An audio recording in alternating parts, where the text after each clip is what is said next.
आसमान पूरी तरह काला था। बादल गरज रहे थे। अचानक आसमान में तेज बिजली चमकी। एक पल के लिए पूरी घाटी रोशनी से भर गई और फिर सब कुछ फिर से अंधेरे में डूब गया। अर्जुन ने स्टीयरिंग कसकर पकड़ा। रिया खिड़की से बाहर देख रही थी। हर बार जब बिजली चमकती उसे लगता जैसे पेड़ों के बीच कोई खड़ा है और फिर गायब हो जाता है। ये जगह बहुत अजीब लग रही है, उसने धीरे से कहा। अचानक एक और तेज बिजली चमकी और उसी रोशनी में होटल दिखाई दिया। हिल पैलेस रेसिडेंसी, जैसे वो अंधेरे से अचानक सामने आ गया हो। रिया और अर्जुन होटल के अंदर चले गए। अंदर घुसते ही सीलन और पुरानी लकड़ी की गंध आई। काउंटर भी होता था कि पीछे एक आदमी खड़ा था, पतला पीला चेहरा और गहरी आंखें। अर्जुन ने मुस्कुराने की कोशिश की और कहा, हमारी बुकिंग है, अर्जुन मेहता। उसने रजिस्टर देखा। हाँ, कमरा 203। रिया ने इधर उधर देखा। कुछ कमरे बंद हैं? आदमी ने उसकी तरफ देखा। हाँ, क्यों? वह चुप रहा। फिर उसने बोला, दूसरी गलियारे में मत जाना। अर्जुन ने पूछा, क्यों? उसने ठंडी आवाज में कहा, कमरा 217 हमेशा के लिए बंद है। रिया के अंदर अजीब सा डर बैठ गया। क्यों बंद है? उसने फिर पूछा। सुरक्षा के लिए, उसने कहा। फिर रिया और अर्जुन अपने कमरे में चले गए। पहली रात कमरा 203 ठीक था, लेकिन रिया को चैन नहीं था। रात को वह सो गई और फिर वह खुद को एक गलियारे में खड़ी पाती है। पीली रोशनी झपक रही थी।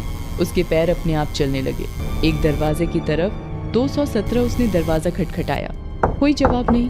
फिर अंदर से आवाज आई खरोंचने की, जैसे कोई अंदर से बाहर निकलने की कोशिश कर रहा हो। अचानक किसी ने उसका हाथ पकड़ लिया। रिया चीख पड़ी व जाग गई। उसकी कलाई पर नीला निशान था, साफ उंगलियों के निशान। ये सपना नहीं था, उसने कांपते हुए कहा। फिर थोड़ी देर बाद रिया और अर्जुन रिसेप्शन पर गए।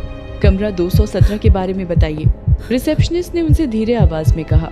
5 साल पहले एक जोड़ा यहाँ रुका था। रिया का दिल तेज धड़कने लगा। फिर औरत को ऐसे ही सपने आने लगे, वही गलियारा, वही कमरा। फिर क्या हुआ? एक रात वह आग में जल गई और बहुत भयानक तरीके से मर गई। रिया सन्न रह गई। और आदमी ने धीरे से कहा। उसके बाद वो कभी दिखाई नहीं दिया। फिर 2 दिन रिया घबराहट के मारे सो ही नहीं पाई। फिर तीसरी रात रिया ने खुद सोने का फैसला किया। इस बार वो सीधे कमरे के अंदर थी। कमरा टूटा हुआ था। दीवारों पर गहरी सी एक औरत बैठी थी। क्या तुम मुझे बुला रही थी? रिया ने पूछा। औरत ने सिर उठाया। उसका चेहरा चोटों से भरा हुआ था। हाँ, औरत ने कांपते हुए कहा। वह मुझे जाने नहीं देता। कौन? औरत ने पीछे इशारा किया। रिया ने मुड़कर देखा। दरवाजे पर एक आदमी खड़ा था। उसका चेहरा पूरी तरह अंधेरे में छिपा हुआ था। सिर्फ उसकी हल्की सी मुस्कान दिख रही थी। अब तुम भी यहीं रहोगी? उसने कहा। रिया भागने लगी। कमरा बदलने लगा। दरवाजा दूर होता गया। वो अचानक जाग गई। उसकी सांस तेज चल रही थी। आंखें पूरी खुली हुई थी, जैसे वो अभी भी उसी कमरे में फंसी हो। अर्जुन, उसने घबरा कर पुकारा। अर्जुन उसके पास था, लेकिन उसका चेहरा अजीब था, सफेद और तनाव से भरा हुआ। रिया, अपने हाथ देखो, उसने धीमी आवाज में कहा। रिया ने अपने हाथों की तरफ देखा। इस बार सिर्फ निशान नहीं थे। उसकी त्वचा पर हल्की हल्की खरोंचें अभी के अभी उभर रही थी, जैसे कोई अदृश्य चीज उसे छू रही हो। ये क्या हो रहा है? उसकी आवाज कांप गई।